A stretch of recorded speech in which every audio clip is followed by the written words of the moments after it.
Hello दोस्तों, स्वागत है आपका अपना ही YouTube channel GK GS classes में। अगर आप चैनल पे न्यू है तो चैनल को सब्सक्राइब कर लें और बेल आइकन को प्रेस करके रखें। तो दोस्तों, आज हम पढ़ने वाले हैं मध्यकालीन भारत का विजयनगर साम्राज्य, जो कि 1336 ईस्वी से लेकर 1452 ईस्वी तक होगा। ठीक है, तो आज पूरा पूरा निचोड़ और पूरा का पूरा लिया गया है वन लाइनर क्वेश्चन। ठीक है, तो किसी भी आगामी परीक्षा की तैयारी करते हैं तो उसके लिए आप बेहतरीन हेल्पफुल होने वाला है। तो आप जरूर से जरूर एक बार वीडियो को फुल वॉच करें और वीडियो को स्पीड करके एक बार रिवीजन करके ही एग्जाम दें। ठीक है, तो चलिए हम बिना समय गवाए करते हैं स्टार्ट और क्वेश्चन को बारीकी से देखते हैं। तो मेरा पहला क्वेश्चन है दोस्तों कि विजयनगर साम्राज्य की स्थापना कब हुई थी। तो ये ध्यान में रखना है कि 1336 ईस्वी में हुई थी, ध्यान में रखना है। अगला प्रश्न बहुत ही इंपॉर्टेंट है दोस्तों कि विजयनगर साम्राज्य के संस्थापक कौन थे। तो हरियर एवं बुक्का था, ध्यान में रखना है। अगला प्रश्न बहुत ही इंपॉर्टेंट है कि विजयनगर साम्राज्य की राजधानियां कौन कौन सी थी। तो पहला है अंगोडिया और विजयनगर, उसके बाद पेनुकोंडा और चंद्रगिरी। ठीक है, ध्यान में रखना है। अगला प्रश्न बहुत ही इंपॉर्टेंट है दोस्तों कि विजयनगर साम्राज्य की राष्ट्रीय सिक्का क्या था।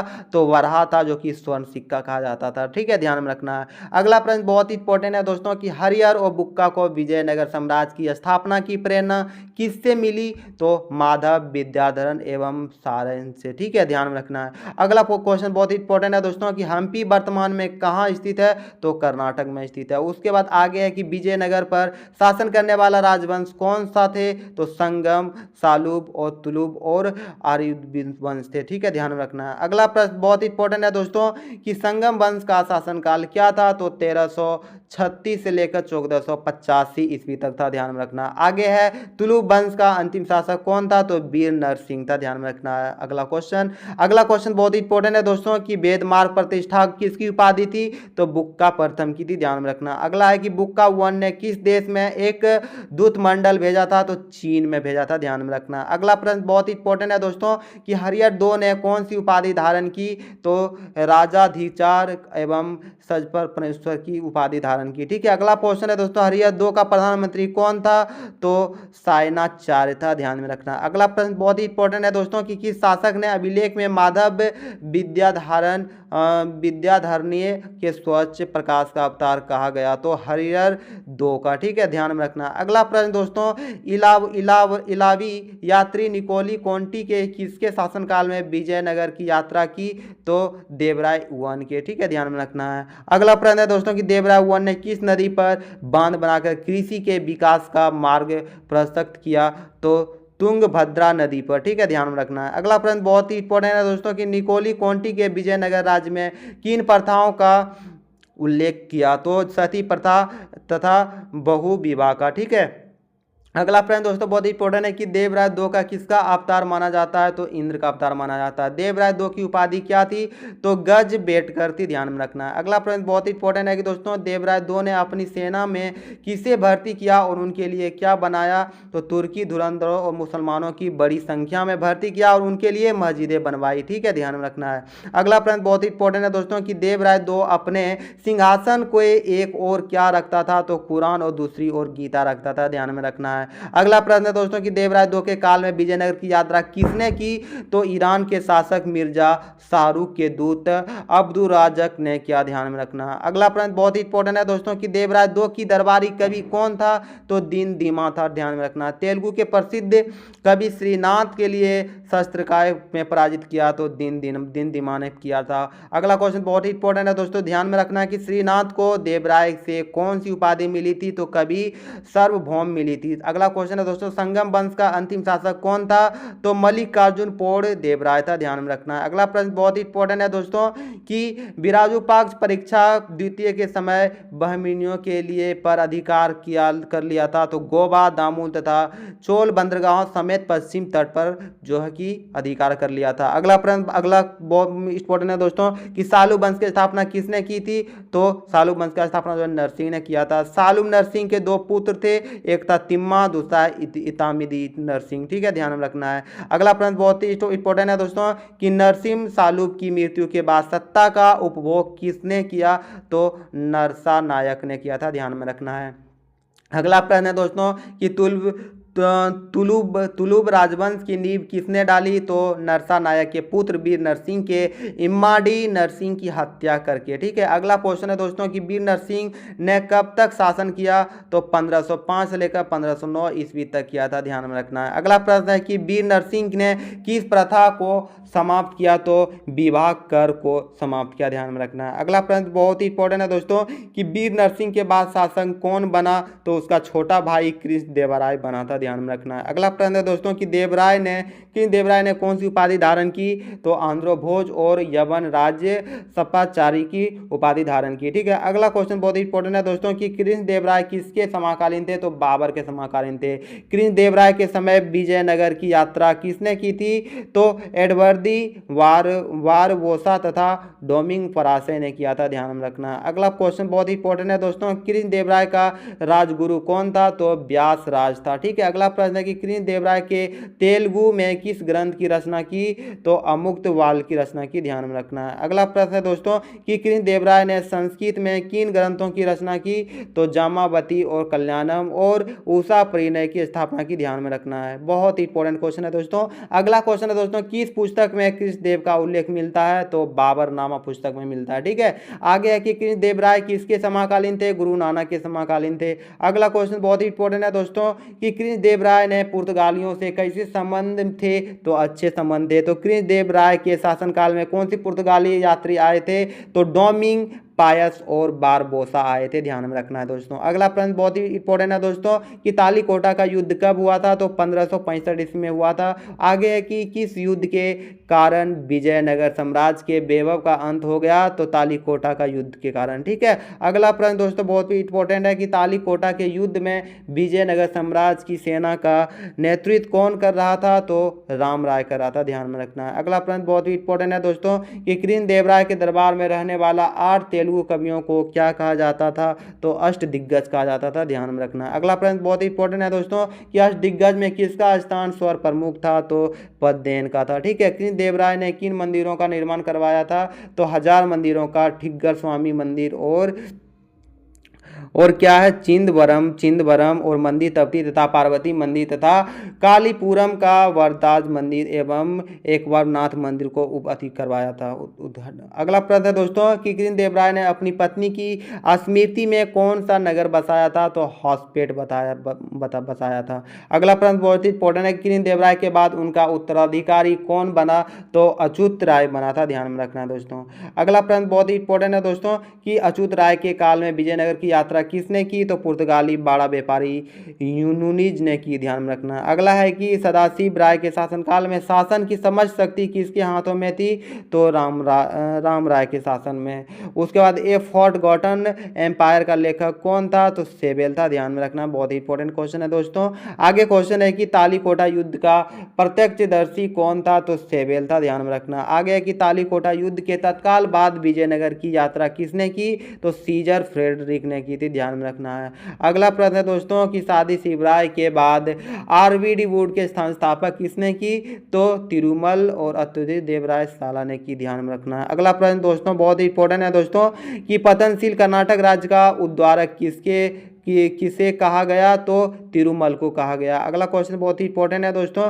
क्वेश्चन है कि आरवोडी वंश का महानतम शासक कौन था? तो बेकेट दो रंगाथ दो था। ठीक है, अगला है कि बेकेट दो अपनी राजधानी किसे बनाया था? तो चंद्रगिरी को बनाया था, ध्यान में रखना है। अगला क्वेश्चन बहुत ही इंपॉर्टेंट क्वेश्चन है दोस्तों कि बेकेट दो ने डचों को कहाँ कारखाना खोलने की अनुमति दी? तो पुलिकट में दी थी, ध्यान में रखना है। अगला प्रश्न बहुत इंपॉर्टेंट है, आरवीडी वंश के विजयनगर का अंतिम शासक कौन था? तो औरंग था, थ्री था, ध्यान में रखना। अगला प्रश्न बहुत ही इंपॉर्टेंट है दोस्तों कि युवराज का राज्याभिषेक क्या कहलाता था? तो पटलाभिषेकम कहलाता था, ध्यान में रखना। अगला प्रश्न है दोस्तों कि विजयनगर कालीन प्रधान का महाप्रधानी की तुलना किससे की जा सकती है? तो मराठा कालीन पेशवा से की जा सकती है, ध्यान में रखना। अगला क्वेश्चन है दोस्तों कि माने प्रधान कौन था?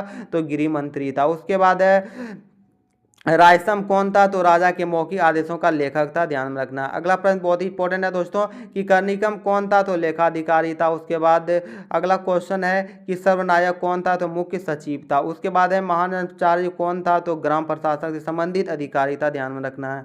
अगला प्रश्न बहुत ही इंपॉर्टेंट है दोस्तों कि विजयनगर साम्राज्य में प्रांत को क्या कहते थे? तो मंगलम कहते थे। अगला है मंगलम को कितने भागों में बांटा गया था? तो कोम्बलम जिला या वलनाडु के जिले 2 भागों में, ठीक है। अगला प्रश्न है दोस्तों कि कोट्टम को किसने बांटा गया था? तो नाडु, परगन तथा तहसील में बांटा गया था, ध्यान में रखना। अगला प्रश्न बहुत ही इंपॉर्टेंट है दोस्तों कि नाडु को कितने भागों में बांटा गया? तो मेलाग्राम 50 गांव में बांटा गया। तो ग्राम को क्या कहते हैं? तो ऊर या ग्राम कहते हैं, ध्यान में रखना। अगला प्रश्न बहुत ही इंपॉर्टेंट है दोस्तों कि ब्रह्मदेव ग्रामों की सभा को क्या कहा जाता था? तो चतुर्थ विदिक मंगलम कहा जाता था, ध्यान में रखना। अगला प्रश्न बहुत ही इंपॉर्टेंट है दोस्तों कि समान गैर ब्रह्मदेव की सभा को क्या कहते थे? तो ऊर कहते थे। छोटे स्तर के दीवानी एवं फौजदारी मुकदमे कौन सुनाती थी? तो सभा सुनाती थी, ध्यान में रखना। अगला प्रश्न बहुत ही इंपॉर्टेंट है दोस्तों कि विजयनगर साम्राज्य के तालीम प्रांतों की सबसे बड़ी प्रशासनिक इकाई क्या थी? तो कोट्टम थी, ध्यान में रखना। अगला प्रश्न बहुत ही इंपॉर्टेंट है दोस्तों कि नायंकार प्रांतों की सर्वाधिक संख्या कहाँ थी? तो तमिलनाडु में थी। उसके बाद नायकों का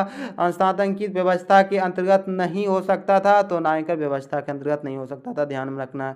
अगला प्रश्न है नायकों पर नियंत्रण स्थापित करने के लिए किस अधिकारी की नियुक्ति की गई थी? तो महाडेश्वर कश्मीर की, ठीक है, ध्यान में रखना है। भूमि को क्या कहा जाता था? तो शिष्ट कहा जाता था, ध्यान में रखना। अगला प्रश्न बहुत ही इंपॉर्टेंट है दोस्तों कि लगान वसूली विभाग का नाम क्या था? तो आठवहन था, ठीक है। सामान्य लगान की दर क्या थी? तो 1/3 से लेकर 1/6 तक थी, ध्यान में रखना। बहुत ही इंपॉर्टेंट क्वेश्चन है दोस्तों कि सिंचाई कर को क्या कहते थे? तो दशाबंधा तमिल प्रदेश में, कुटुम्बगोज आंध्र प्रदेश कर्नाटक में, ठीक है, ध्यान में रखना। अगला प्रश्न बहुत ही इंपॉर्टेंट है दोस्तों कि ब्राह्मणों की भूमि से उपज का कितना अंश भूराज स्वरूप लिया जाता था? तो 1/20 अंश, ठीक है, ध्यान में रखना। अगला प्रश्न बहुत ही इंपॉर्टेंट है दोस्तों कि मंदिरों की भूमि में उपज का कितना अंश भूराजस्व के रूप में लिया जाता है? तो 1/3 अंश, ठीक है, ध्यान में रखना। अगला प्रश्न बहुत ही इंपॉर्टेंट है दोस्तों कि किस शासक ने विवाह कर को हटा लिया था? तो कृष्ण देव राय को हटा लिया था। अगला प्रश्न बहुत ही इंपॉर्टेंट है दोस्तों कि विजयनगर साम्राज्य की प्रमुख फसल क्या थी? तो चावल थी। उसके बाद विजयनगर से किन फसलों का निर्यात किया जाता था? तो काली मिर्च व अदरक का, ठीक है। अगला प्रश्न बहुत ही इंपॉर्टेंट है कि दोस्तों भंडवारबाद ग्राम किस प्रकार की भूमि थी? तो राजकीय भूमि थी। अगला है कि ब्रह्मदेव देवदेव का महापुर किस प्रकार की भूमि थी? तो कर मुक्त भूमि थी, तो मध्य मास की, ठीक है, ध्यान में रखना। अगला प्रश्न बहुत ही इंपॉर्टेंट है दोस्तों कि कुटगी किस प्रकार की भूमि थी? तो पट्टे पर दी गई भूमि थी, ठीक है, ध्यान में रखना। अगला प्रश्न है दोस्तों कि उम्बली किस प्रकार की भूमि थी? तो सेवाओं के बदले प्रदान की गई लगान मुक्त भूमि थी, ठीक है। अगला प्रश्न की रक्त कोडोगे किस प्रकार की भूमि थी? तो युद्ध में शौर्य प्रदर्शित करने वाला मरने वाला परिवार को दी जाने वाली भूमि थी, ध्यान में रखना है। अगला प्रश्न बहुत इंपॉर्टेंट है दोस्तों कि विजयनगर का सबसे महत्वपूर्ण बंदरगाह कौन सा है? तो कालीघाट कोझिकोड था, ठीक है। अगला प्रश्न है कि विजयनगर में किन चीज़ों का निर्यात होता है? तो हीरों का निर्यात जो है होता है, ध्यान में रखना। अगला प्रश्न बहुत इंपॉर्टेंट है दोस्तों कि विजयनगर में किन चीज़ों का आयात होता है? तो मोतियों का आयात होता है। और विजयनगर युग में मंदिर किस रूप में कार्य करते थे? तो बैंकों के रूप में जो है कार्य करते थे, ध्यान में रखना है। अगला प्रश्न बहुत ही इंपॉर्टेंट है दोस्तों कि विजयनगर का सर्वाधिक प्रसिद्ध सिक्का कौन सा था? तो बारह स्वर्ण था। बहुत ही इंपॉर्टेंट क्वेश्चन है दोस्तों, ध्यान में रखना है। अगला प्रश्न है कि 12 सिक्के का वजन कितना था? तो 52 ग्राम था, ध्यान में रखना है। 12 सिक्के और किस नाम से जाना जाता था? तो हून, प्रदोष, पोपड़ा के नाम से जाना जाता, पगोड़ा के नाम से जाना जाता, तो ध्यान में रखना है। अगला प्रश्न बहुत ही इंपॉर्टेंट है दोस्तों कि प्रताप 26 ग्राम और फमस 5.5 ग्राम क्या थे? तो छोटे से और सोने के छोटे सिक्के थे। चांदी का छोटा सिक्का क्या कहलाता था? तो तार कहलाता था, ध्यान में रखना है। अगला प्रश्न बहुत इंपॉर्टेंट है दोस्तों कि हरियर के सिक्कों पर कौन सी आकृतियां अंकित थी? तो हनुमान एवं गरुड़ की आकृतियां अंकित थी। उसके बाद है तुलुब वंश के सिक्कों को कौन सी आकृतियां अंकित थी? तो बेल, गरुड़, उमा महेश्वर और वेंकटेशा जो कि बाल कृष्ण का जो ध्यान में रखना है। अगला प्रश्न बहुत इंपॉर्टेंट है दोस्तों कि अरबीडू वंश के सिक्कों पर कौन सी आकृतियां अंकित थी? तो वेंकटेश शंख तथा चक्र, ठीक है, ध्यान में रखना। अगला प्रश्न बहुत इंपॉर्टेंट दोस्तों कि सदाशिव राय के सिक्कों पर कौन सी आकृतियां अंकित थी, तो लक्ष्मी नारायण की, ठीक है। अगला प्रश्न है कि तिरुमल के सिक्कों पर कौन सी आकृतियां अंकित थी, तो बारह सुअर की, ध्यान में रखना है। अगला प्रश्न बहुत ही इंपॉर्टेंट है दोस्तों कि विजयनगर साम्राज्य में प्रचलित पुर्तगाली मुद्रा का क्या नाम था, तो कुंजेडा नाम था, ध्यान में रखना है। अगला प्रश्न बहुत ही इंपॉर्टेंट है दोस्तों कि विजयनगर साम्राज्य में प्रचलित फारसी मुद्रा का क्या नाम था, तो दिनार नाम था, ध्यान में रखना है। अगला प्रश्न बहुत ही इंपॉर्टेंट है दोस्तों कि विजयनगर साम्राज्य में प्रचलित इटली की मुद्रा को क्या कहते हैं, तो फ्लोरिन और डुकेट कहते हैं, ध्यान में रखना है। अगला प्रश्न इंपॉर्टेंट है दोस्तों कि विजयनगर में मनुष्यों के क्रय विक्रय को क्या कहा जाता है, तो बेग गस कहा जाता है। अगला क्वेश्चन है कि विजयनगर में किन प्रथाओं का प्रचलन नहीं था, तो पर्दा प्रथाओं का जो है प्रचलन नहीं था। बहुत ही इंपॉर्टेंट क्वेश्चन है दोस्तों, याद रखना है। अगला है कि बारबोसा के अनुसार किस समुदाय में सती प्रथा का प्रचलन नहीं था, तो लिंगायकों, चेटियों तथा ब्राह्मणों का जो है प्रचलन नहीं था, ध्यान में रखना है। अगला प्रश्न बहुत ही इंपॉर्टेंट है दोस्तों कि यक्षगान नृत्य परंपरा का विकास किस साम्राज्य में हुआ, तो विजयनगर साम्राज्य में हुआ था। अगला क्वेश्चन बहुत ही इंपॉर्टेंट है दोस्तों कि विजयनगर के शासक किस शतरंज पसंद था, तो कृष्णदेव राय का, ठीक है। अगला प्रश्न है कि विजयनगर का राजस्व क्या था, तो महानमिनमी था, ध्यान में रखना है। अगला प्रश्न बहुत ही इंपॉर्टेंट है दोस्तों कि विजयनगर के शासक मूलतः किस धर्म के अनुयायी थे, तो शैव धर्म के अनुयायी थे, ध्यान में रखना है। अगला प्रश्न है दोस्तों कि विजयनगर के शासक किस स्वरूप के उपासक थे, तो शिव के विराजपाक्षु के स्वरूप थे, ध्यान में रखना है। अगला प्रश्न बहुत ही इंपॉर्टेंट है दोस्तों कि विजयनगर साम्राज्य में किन लिपि का प्रयोग होता था, तो नंदी गाड़ी लिपि का प्रयोग होता था, ध्यान में रखना है। अगला प्रश्न है दोस्तों कि पदेन को किस उपाधि से सम्मानित किया गया, तो तेलुगु आंध्र कविता की पितामह, ठीक है। अगला प्रश्न दोस्तों पेदेन की प्रमुख रचना कौन सी है, तो मचुरातिना और स्वप्न संभव और हरकिथा सार, ठीक है, ध्यान में रखना। अगला प्रश्न बहुत इंपॉर्टेंट है दोस्तों कि तेलुगु के 5 महाकाव्यों के नाम क्या है, तो पहला का है मनुचरितम, उसके बाद पांडुरंग, उसके मातस बहुचरित्र, उसके बाद अमुक्त, उसके बाद मालदा और राघव और पांडव। प्रश्न अगला दोस्तों कि अष्ट दिग्गज कौन थे, तो अष्ट दिग्गज कौन थे, प्रश्न है अष्ट दिग्गज कौन थे, तो ये थे नंदी, तिम, मल्लम, पिंगीर, सूरत, घोंटी और तेनालीराम, अलथी, पेदम, जो अच्छे ये सब जो क्या थे अष्ट दिग्गज थे, ठीक है। अगला प्रश्न दोस्तों बहुत इंपॉर्टेंट क्वेश्चन है कि नंदी तिम रचना का नाम क्या था, तो परिजात हरण था, ध्यान में रखना। अगला है कि मल्लम की रचना का नाम क्या था, तो राजशेखर चरित था, ध्यान में रखना। अगला प्रश्न बहुत इंपॉर्टेंट है दोस्तों कि पिलिंगी सूरत की रचना का क्या है, तो राघव पंडी श्याम है, ठीक है। अगला ध्यान रखना है कि भूमूर्ति का रचना का नाम क्या है, तो नरस भूपालिका और हरिश्चंद्र लोखान, ध्यान में रखना। अगला प्रश्न बहुत इंपॉर्टेंट है दोस्तों कि तेनाली राम की रचना क्या है, तो कृष्ण पांडुरंग महासव्य है, ठीक है, ध्यान में रखना। अगला प्रश्न है दोस्तों कि अल्लाह सनी पैदल की रचना का क्या नाम है, तो मनुचरितम व हरित सार है, ध्यान में रखना है।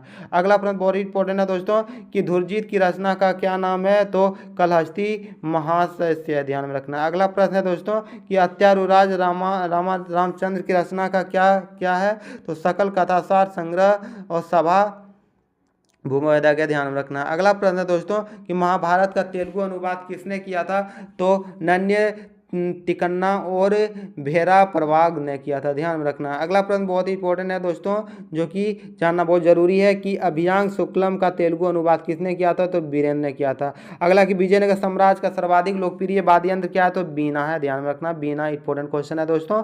ये क्वेश्चन है कि कृष्णदेवराय का दरबारी संगीतकार कौन था, तो लक्ष्मी नारायण था, ध्यान में रखना। आगे कि तिरुपति मंदिर के किन की मूर्तियां रखी गई है, तो कृष्णदेवराय, उनकी पत्नियां तिरुपति की चिंता देवी एवं बैकेंड का प्रथम की, ठीक है, ध्यान में रखना है। अगला प्रश्न बहुत ही इंपॉर्टेंट है दोस्तों। अगला प्रश्न है कि कनकपुत्र महल कहाँ स्थित है, तो तिरुवनंतपुरम में, केरल में स्थित है, ध्यान में रखना। आगे प्रश्न है दोस्तों कि चोल महल्ला कहाँ स्थित है, तो हैदराबाद तेलंगाना में है। उसके बाद अगला क्वेश्चन बहुत इंपॉर्टेंट क्वेश्चन है कि याद रखना बहुत ही जरूरी है। उज्जैनता महल कहाँ स्थित है, तो ये अगरतला तिरपुर में स्थित है, ध्यान रखना है। इसी प्रकार से आप नेक्स्ट वीडियो देखना चाहते हैं तो हमारे चैनल को सब्सक्राइब करें, और किसी भी आप आगामी परीक्षा की तैयारी करते हैं तो एक बार यहाँ से जरूर वीडियो को फास्ट करके रिवीजन करें। तो मिलते हैं नेक्स्ट वीडियो में नेक्स्ट टॉपिक के साथ, तब तक के लिए बहुत बहुत धन्यवाद।